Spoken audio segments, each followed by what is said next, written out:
This next argument will be using Bentham's premises. Morally permissible acts are acts that are deemed good or acceptable in a moral or ethical community. According to Bentham, morally permissible acts are those acts that provide the greatest amount of happiness for the most people. In order to determine what these acts that provide the greatest amount of happiness are, we must have a principle for determining utility. Utility is defined in various ways, usually in terms of the well-being of sentient entities such as human beings or other animals. The principle for determining utility has 7 parts. These parts are intensity, duration, propinquity, fecundity, purity, extent, and certainty. Intensity is the measure of the degree of extremity, concentration, and depth. Duration is the measure of temporal continuance. Propinquity is the measure of the immediacy of an event. Fecundity is the measure of the probability that an event will generate similar events. Purity is the measure of the probability that an event will generate dissimilar events. Extent is the measure of the exponential effect of an event's product on a field of individuals with decreasing immediacy. Certainty is the measure of the probability of an event. Organ transplantation or organ donation is the process of surgically removing an organ or tissue from one person, the organ donor, and placing it into another person, the recipient. Transplantation is necessary because the recipient's organ has failed or has been damaged by disease or injury. An organ donor is a person or being from which an organ or organs are being taken from for an organ transplantation. A viable organ donor is a donor that is alive and has all of their main organs intact, and they have the ability to continue having a life worth living.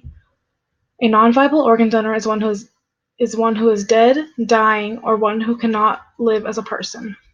Organ transplantation in cases where the donor is non-viable and unconsenting is an ethical issue because not all people agree that it is an ethical procedure to perform.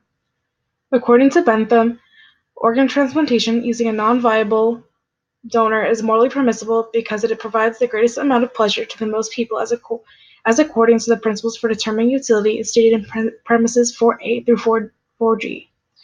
In order to determine what things are morally permissible, we must look at all those who are affected.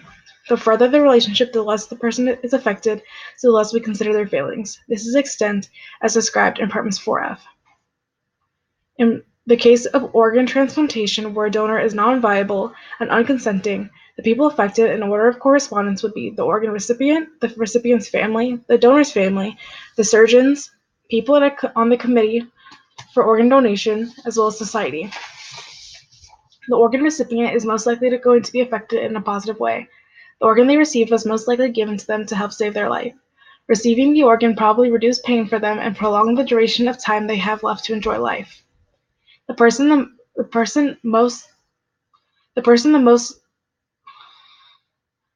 this most directly affects, the organ recipient, matters the most when we look at the scale of utility. The recipient's family also benefits from the surgery. Although they most likely paid a great deal of money for the surgery provides them with purity. The surgery means they no longer need to keep paying for their loved one to be treated for the disease or injury that caused the organ to need to be replaced. Although they do not matter the most, they are still high on the list for extent.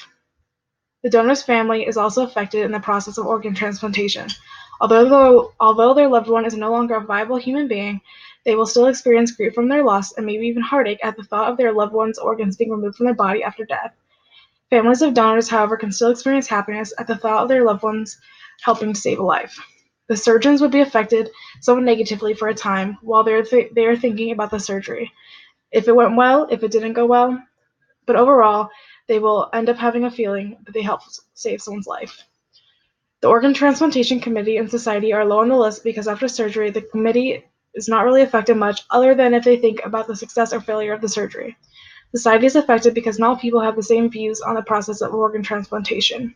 However, the feelings of the committee and society are less relative to the feelings of the recipient and their family, so even if society feels negatively about it, it can still be deemed morally permissible in terms of extent via Bentham, because the people most highly affected are those most closely related, so they matter more.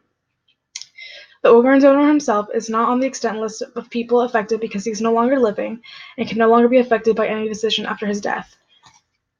In the case of organ transplantation using a non-viable donor, Bentham would say it is a morally permissible action because it provides the greatest amount of happiness to the greatest amount of people.